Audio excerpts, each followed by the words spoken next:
कृष्ण पृष्ठाय भूतले श्रीमते जयपताका स्वामी निति नामिने नमः आचार्य पादाय निताय कृपा प्रदायिने गौरकथा धामदाय नगर ग्राम तारिणे। हरे कृष्ण। उपस्थित समस्त गौर भक्त वृंदे श्री चरण कमले आमार सश्रद्ध प्रणाम। এখানে এসে ভালো লাগছে, সেই জন্য শহর ছেড়ে জঙ্গলে যায়, পাহাড় ঘুরতে যায়, এখানে নাকি শান্তি। আপনারা তো পাহাড় জঙ্গলেই থাকেন, আপনারা খুব শান্তিতে আছেন? বলতে পারবেন? সারা পৃথিবীর মানুষ দুঃখে আছে, আমরাই ভালো আছি, আমাদের মনে কোনো কষ্ট নাই, কোনো দুঃখ নাই।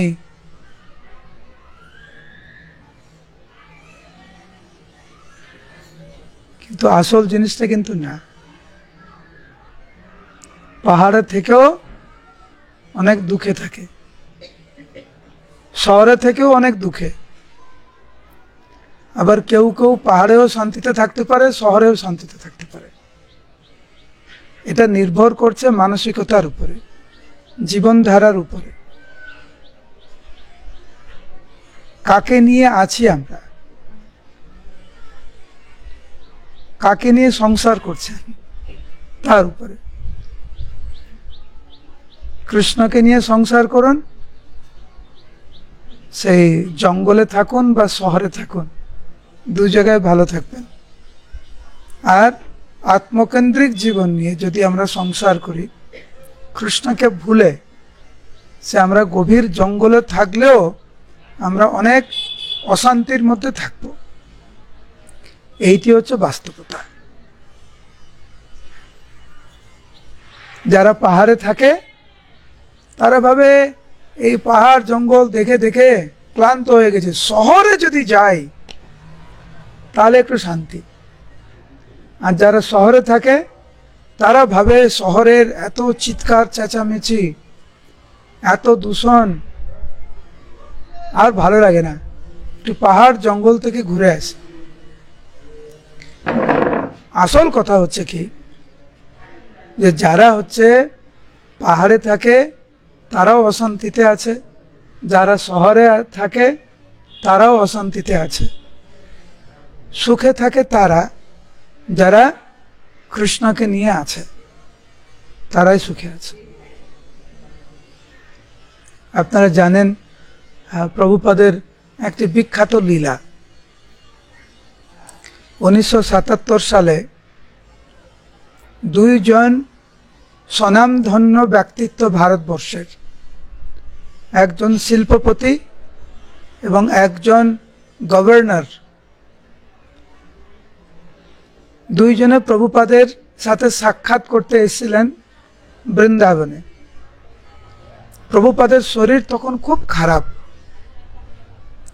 প্রভুপাদ বিছানায় শুয়ে থাকতেন, ঠিকমতো বসতেও পারতেন না। ওই সময় কোনো কিছু প্রভুপাদ আহার গ্রহণ করছিলেন না, শরীর এত খারাপ ছিল।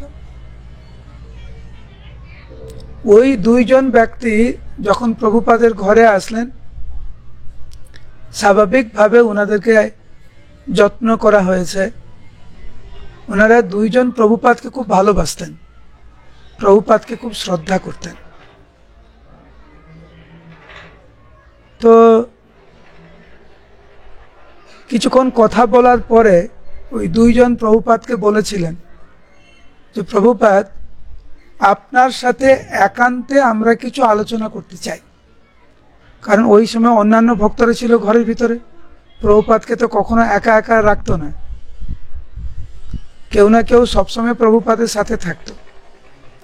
ওই সময় অনেকে ছিল, যেহেতু দুজন বিশিষ্ট ব্যক্তিত্ব এসেছেন, তাদের দেখাশোনা করা, প্রভুপাদ একা আছেন, এই জন্য অনেকে ছিল ঘরে।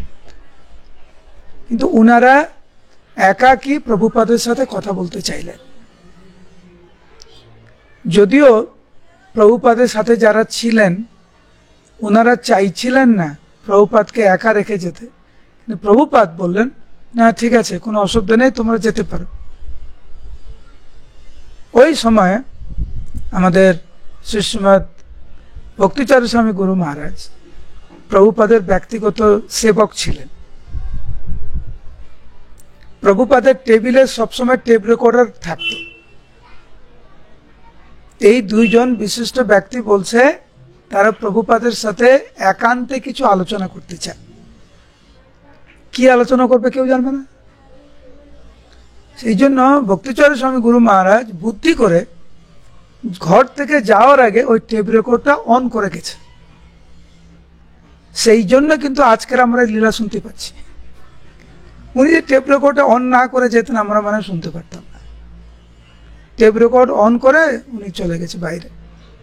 এই দুজন বিশিষ্ট ব্যক্তি প্রভুপাদকে জিজ্ঞাসা করছেন, আপনি চলে যাওয়ার পরে, মানে আপনি দেহ রাখার পরে আপনার উত্তরাধিকারী কে হবে?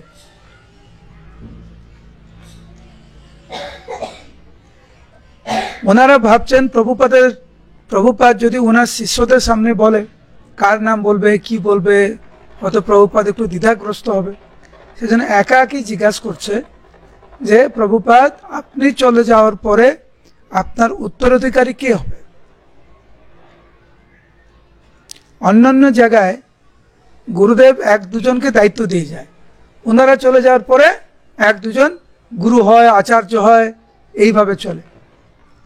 প্রভুপাদ বললেন, যে আমার কথা মতো চলবে, যে আমার নির্দেশ পালন করবে, যারা যারা আমার নির্দেশ পালন করবে তারাই আমার উত্তরাধিকারী। প্রভুপাদ এক দুইজনকে দায়িত্ব দিয়ে যায়নি, সমগ্র ইস্কন ভক্ত সমাজের কাছে সেই দায়িত্ব দিয়ে গেছেন। তাদের মধ্যে আপনারাও জীবন সার্থক করা এবং অপরকে সাহায্য করা, জীবন সার্থক করার জন্য এই দায়িত্ব কেবল এক দুজনের নন, এই দায়িত্ব সবার। সবাইকে ভালো হতে হবে, সবাইকে ভালো ভক্ত হতে হবে এবং সবাইকে ভালো ভক্ত হওয়ার জন্য সহযোগিতা করতে হবে। যারা এটা করবে তারাই ছিল প্রভুপাদের উত্তরাধিকারী। সেই জন্য দেখবেন ইস্কনে আমাদের সন্ন্যাসীরা যেরকম গুরু, ব্রহ্মচারীরাও গুরু, গৃহস্থরাও গুরু। ইস্কনে ব্রহ্মচারীরা যেরকম দীক্ষা দিচ্ছে, এখন গৃহস্থ ভক্তরা দীক্ষা দিচ্ছে, সন্ন্যাসীরাও দীক্ষা দিচ্ছে। এইটি প্রভুপাদের মানসিকতা ছিল। যিনি প্রভুপাদের নির্দেশ পালন করবেন তিনি উত্তরাধিকারী। সে জঙ্গলে থাকুক, পাহাড়ে থাকুক, নদীর তীরে থাকুক বা নদীর তীরে থাকুক।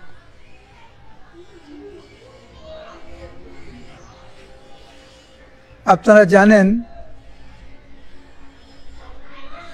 যে গোবর্ধন, গিরিরাজ গোবর্ধন, ওই মুনির নাম কি যে গোবর্ধনকে ক্যারি করে নিয়ে এসেছিল? বলে গেছেন। ইনি একজন খুব শক্তিশালী ঋষি। উনি যখন শালমালি দ্বীপে যান, শালমালি দ্বীপ, ওইখানে গিরিরাজ গোবর্ধনকে দর্শন করেন। তো উনি গোবর্ধনের পিতাকে বলছেন, আমি থাকি বারাণসীতে, বারাণসীতে কোনো পাহাড় নেই এবং এই পাহাড় সাধন ভজনের জন্য খুব ভালো। তো আমি চাইছি গোবর্ধনকে নিয়ে যেতে, বারাণসীতে রাখবো, সাধন ভজন করব, ওকে আমরা যত্ন করব। তো বাবা কান্না করে, না কি করে ছাড়বো, ভয়ও পায়, যদি না অনুমতি দেয় তো অভিশাপ দিয়ে দেয়। সেই জন্য বললো ঠিক আছে তুমি যেতে পারো।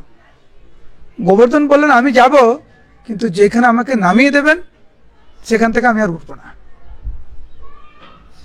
আমি শুধু ওই জায়গা থেকে বলছি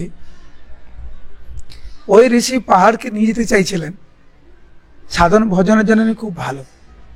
আর আপনারা তো একদম পাহাড়ের সঙ্গেই থাকছেন, সাধন ভজন কেমন আছে? সাধন ভজন কেমন আছে? ভালো? হ্যাঁ, সুদর্শন প্রভু কি বলছেন?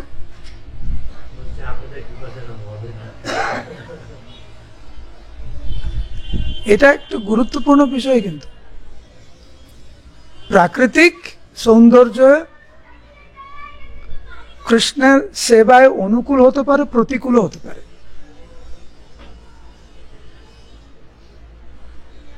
কেমন দেখছি আমরা তার উপর নির্ভর করে। যাই হোক, আমি এটাই বলবো যেহেতু আপনারা আছেন এরকম পরিবেশে, পাশেই নদী, এই নদীর নাম কি? তোরসা। তোরসা নদীর পাশে আছেন। যদিও এই জায়গাটাতে অনেক শব্দ দেখছি, এটা মানে এই জায়গার ছাদে গেলে মনে হয় প্রাকৃতিক জায়গায় আছি, এই জায়গায় বসে মনে হচ্ছে শহরের মধ্যে আছি মনে হচ্ছে। গন্ধ, শব্দ, চিৎকার চেঁচামেচি, কিন্তু ভক্তরা যেখানেই থাকে সেই জায়গাটাতে নিজের মতো করে নেয় আর কি, যতটুকু সম্ভব। ঘরের ভিতরে ভগবান, এখানে রাধা মতো খুব সুন্দর, প্রভুর ফ্ল্যাটে গেলাম, ভগবান ওখানে আছে, তো এইভাবে নিজের মতো করে সাজিয়ে গুছিয়ে সাধন ভজন করুন, আর কি করবেন। এই জীবনটা কোনো না কোনোভাবে যদি আমরা সেবার মধ্যে নিয়োজিত করতে পারি তাহলে খুব ভালো।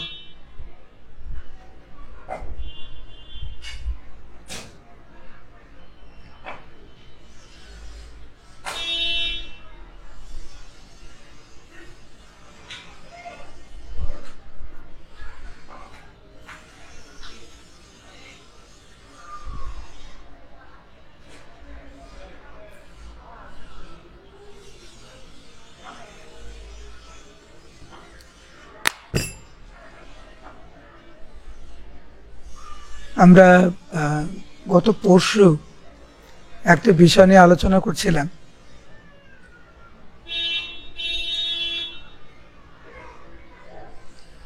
এই ভক্তি জীবনে টিকে থাকার উপায়। আমার ব্যক্তিগত অভিজ্ঞতা হচ্ছে, আমি দেখেছি কিছু কিছু ভক্ত খুব সুন্দর পরিবেশ পায়, কিন্তু সেই পরিবেশের সদ্ব্যবহার করতে পারে না। আর কিছু কিছু ভক্ত, তাদের পরিবেশটা ঠিক অনুকূল না, কিন্তু কোনো না কোনোভাবে তারা ভক্তি জীবনটাকে খুব সুন্দরভাবে টিকিয়ে রাখছে, খুব সুন্দরভাবে। আমাদের কর্ম অনুসারে, যোগ্যতা অনুসারে আমরা যা পেয়েছি ভক্তি জীবনে, ওইটাই যদি আমরা সঠিকভাবে আমরা ব্যবহার করি, তাহলে দেখবেন আমাদের ভক্তি জীবনে এগোনোর জন্য যেগুলো যেগুলো আরো প্রয়োজন, ভগবান কিন্তু সেই সুযোগ সুবিধা আমাদেরকে করে দেবে। আর যে সুযোগ আমরা পেয়েছি, সেই সুযোগগুলোর যদি আমরা অপব্যবহার করি,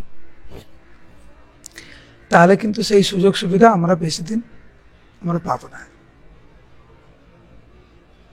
শ্রীবাস ঠাকুরের সন্তান যখন দেহত্যাগ করল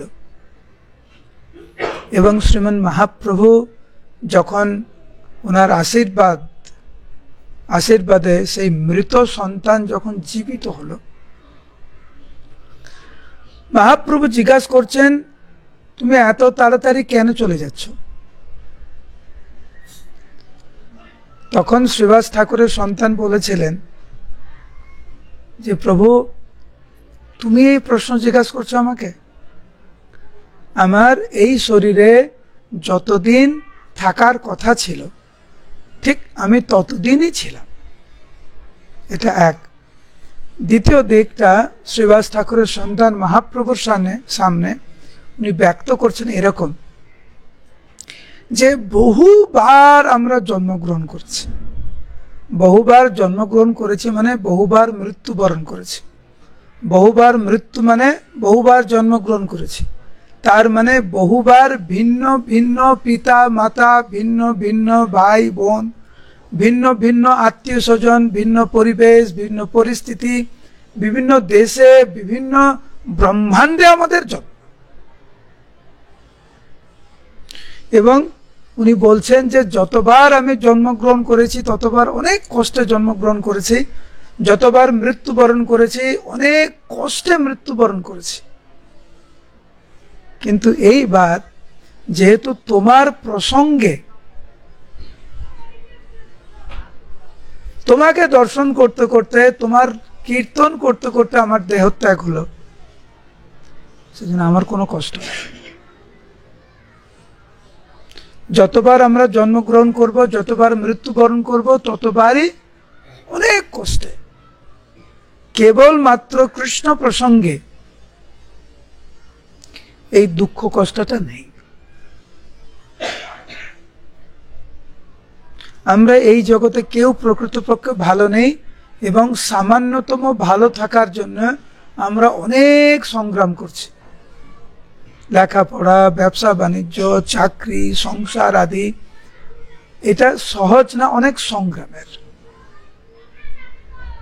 কিন্তু আমাদের কিছু কিছু দায়িত্ব আছে যেগুলো আমাদের পালন করতে হয়। মায়েরা মায়েদের ধর্ম পালন করতে হয়, প্রভুরা প্রভুদের ধর্ম পালন করতে হয়। সেই সাথে সাথে আমাদের যে পরম ধর্ম, যা হচ্ছে নামের প্রতি আশ্রয়, আমাদের নামের প্রতি আসক্তি, এই নামের প্রতি আসক্তি যদি আমাদের একটু থাকে, তাহলে আমাদের মানব জীবন সফল হতে পারে। তা না হলে এত সুন্দর সুযোগ সুবিধা পেয়েও আমরা কিন্তু আবার নরকে আমরা যেতে পারি। গতকাল আমরা আলোচনা করেছিলাম যে সংসার আরতি করে মরিবার তরে। সংসারকে যদি আমরা আপন করি, সংসারকে যদি আমরা পুজো করি, এই সংসারকে যদি আমরা সর্বস্ব বলে মনে করি, আমাদের কপালে অনেক দুঃখ আছে। কিন্তু কৃষ্ণের আরতি করে ভবতরি পারে। যদি আমরা কৃষ্ণকে আরতি করি, কৃষ্ণকে আরাধনা করি, কৃষ্ণকে আমরা আপন করি, তাহলে ভব সমুদ্র থেকে আমরা পার হতে পারব। আর এর সাথে সাথে এই জড়জগতে তথাকথিত প্রলোভনে যেন আমরা পা না দিই। এই জড়জগতের তথাকথিত সৌন্দর্য, তথাকথিত ঐশ্বর্য, তথাকথিত লাভ পূজা প্রতিষ্ঠার ফাঁদে যদি আমরা পা দেই, তাহলে কিন্তু কৃষ্ণ ভক্তি থেকে অনেক দূরে চলে যাব আমরা। কিভাবে ভগবান যা আমাদের দিয়েছেন, বা অতি সহজে যেগুলো আমরা পাই, সুযোগ সুবিধা, অর্থনৈতিক উন্নতি বা শিক্ষাগত যোগ্যতা, আমরা যা পাই ওইগুলো যদি আমরা ভগবানের সেবায় আমরা নিয়োজিত করতে পারি, তাহলে কিন্তু ভবতরি পারে। এইখানে যারা বসে আছেন প্রত্যেকেরই মধ্যে কিন্তু খুব সুন্দর সুন্দর প্রতিভা আছে, কোনো না কোনো প্রতিভা আছে। এই প্রতিভা কিন্তু আমাদেরকে নরকে নিয়ে যেতে পারে, আবার এই প্রতিভায় কিন্তু আমাদেরকে ভগবত ধামে নিয়ে যেতে পারে। যারা ভালো গান গান, ভগবানের জন্য গান, ভগবত ধামে যাবে। উল্টোপাল্টা গান, নরকে যাবেন। যারা রান্না করতে পারেন, সুন্দর রান্না করে ভগবানকে নিবেদন করুন। যারা রান্না করতে পারেন, যারা ভালো, তারা যদি উল্টোপাল্টা রান্না করে ভগবানকে না দেয়, তাহলে সেই রান্না করার প্রতিবাদেই নরকে নিয়ে যাবে আমাদেরকে। সবার মধ্যে কম বেশি কিছু গুণ ভগবান আমাদেরকে দিয়েছেন। আমি জিজ্ঞাসা করছিলাম যে এখানে কেউ আছেন এতে, ওই জায়গার নাম হচ্ছে, পরশুদিন কোথায় ছিলাম, ধূপগুড়ি। তো ধূপগুড়িতে রাত্রের ক্লাস দিচ্ছিলেন, আমি এই কথাটাই বলছিলাম। তারপরে আমি জিজ্ঞাসা করলাম যে এখানে কেউ আছেন যিনি বলেন ওনার মধ্যে কোনো প্রতিভা নেই? একজন হাত তুলেছে। এখানে আমি জিজ্ঞাসা করছি, তারপরে আমি উত্তরটা দেবো। হাত তুলুক, তারপরে দেব। এখানে কেউ আছেন যিনি মনে করেন ওনার মধ্যে কোনো প্রতিভা নেই? হাত তুলুন। আমার মধ্যে কোনো ভালো গুণ নেই, কেউ হাত তুলছেন না। তোমার মধ্যে ভালো গুণ, তোমার মধ্যে তুমি ভাবো তোমার মধ্যে কোনো ভালো গুণ নেই? ভালো গুণ আছে, কি আছে? একটা ভালো গুণ বলো। যেটা তোমার মধ্যে আছে? বলো বলো বলো, কোনো অসুবিধা নেই, বলো।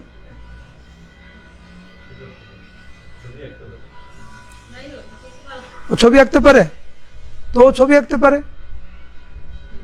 এখন যে ছবি আঁকতে পারে, ও যদি প্রভুপাদের ছবি আঁকে, জগন্নাথের ছবি আঁকে, ভগবানের ছবি আঁকে, ভালো। উল্টো পাল্টা ছবি আঁকে কি লাভ? ওই ভক্ত, উনি একটু বয়স্ক ভক্ত, মানে 40-50 বছর হবে, হাত তুলে বলছে আমার মধ্যে কোনো গুণ নেই। তাই বলে আপনি হাঁটতে পারেন?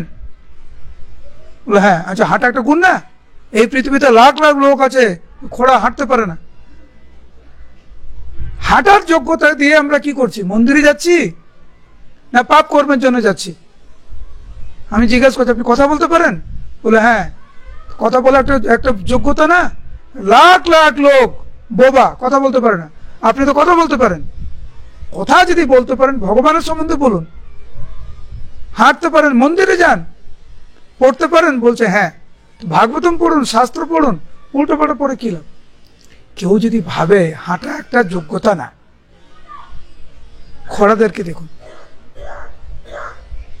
বোবা, কথা বলতে পারেন, কথা বলতে পারেন। এই মোবাইল, সবার কাছে মোবাইল আছে, এই মোবাইল আপনাকে নরকে নিয়ে যাবে। মোবাইল কিন্তু কৃষ্ণ ভক্তিতে এগিয়ে নিয়ে যেতে পারে। মোবাইল দিয়ে আমরা কৃষ্ণ কথা শুনতে পারি, মায়াপুর দেখতে পারি, বৃন্দাবন পরিক্রমা করতে পারি, কত কিছু করতে পারি। এই মোবাইলে কত উল্টোপাল্টা জিনিস আছে। উল্টোপাল্টা জিনিস যদি ব্যবহার করেন কি হবে? মনটা চঞ্চল হবে, খারাপ চিন্তা আসবে, খারাপ কথা, খারাপ খারাপ মানে খারাপ কিছু করার ইচ্ছা হয়। তাহলে মোবাইলটা আপনাকে বিপদগামী করতে পারে, ঊর্ধ্বগামী করতে পারে। কি করবেন আপনি? সেজন্য বলছি, প্রত্যেকটি জীবের মধ্যে কোনো না কোনো ভালো গুণ আছে, সেই গুণটি আপনি কিভাবে লাগাবেন। আর একটা জিনিস, আজকে মতো শেষ কথা, যখন ভগবানের দেওয়া প্রতিভা, ভগবানের সেবায় আমরা নিয়োজিত করব, সেইটা যেন বিনম্র চিত্তে হয়, অহংকারের জন্য না হয়। অহংকার যদি ওই সেবাতে থাকে, ভগবান কিন্তু ওই সেবাটা গ্রহণ করে না। বিনম্র চিত্তে সাধুগুরু বৈষ্ণবের তত্ত্বাবধানে থেকে যদি আমরা কোনো সেবা আমরা যদি করি, ভগবান সেটা গ্রহণ করবে। বিনম্র চিত্তে না দিয়ে, ধরুন আমি মাঝে মাঝে ক্লাসে উদাহরণ দিই, যারা আমার ক্লাস শোনেন তারা বুঝতে পারবেন। আপনি কারোর বাড়িতে গিয়েছেন, সে আপনাকে অন্ন, ডাল, আলু সিদ্ধ দিয়েছে, কিন্তু খুব ভালো করে, যত্ন করে, শ্রদ্ধার সহিত আপনাকে পরিবেশন করছে। এটা ওর সামর্থ্য। আলু সিদ্ধ ভাত দেওয়া ওর সামর্থ্য, কিন্তু মনটা অনেক উদার, সে যত্ন করে শ্রদ্ধার সহিত আপনাকে দিচ্ছে, সেটা খেয়ে কিন্তু অনেক আনন্দ পাবেন। কিন্তু একজনের বাড়িতে গিয়েছেন, 56 ভোগ রান্না করেছে, আর মনটা হচ্ছে অহংকারে পূর্ণ। আর আপনার উদয় প্রভু আর কি লাগবে, নেন আরেক রসগোল্লা খান, খুশি হবেন ওই রসগোল্লা খেয়ে, নাকি আলু সিদ্ধ ভাত ডাল খেয়ে ভালো লাগবে? কি দিচ্ছে, ওটার থেকে কিভাবে দিচ্ছে, কোন মানসিকতায় দিচ্ছে, ওটা আরো বেশি বেশি গুরুত্বপূর্ণ। সেই জন্য ভগবানের নাম ভাবগ্রাহী জনার্দন। যার যেটা আছে সে হচ্ছে সেইটাকে বিনম্র চিত্তে ভগবানের কাছে অর্পণ করবে। এটি হচ্ছে ভগবত ভক্তি। আমার পয়সা নেই, আমি ভগবানকে ফল দিতে পারি না, একটা ফলের দাম অনেক। একজন ভক্ত আমাকে জিজ্ঞাসা করছে, প্রভু আমি অন্যান্য জায়গায় যাই, ভগবান বলছেন পত্রম পুষ্পম ফলম তোয়ম, আমি তো ফলে দিতে পারি না। আমি কেন? আমি একটু অবাক হয়েছে। বলছে প্রভু আমার ফল কেনার পয়সা নেই, আমি কোনদিন ফল পাই না। তা আপনি কি পান? আমি দিনে একবার ভাত খাই,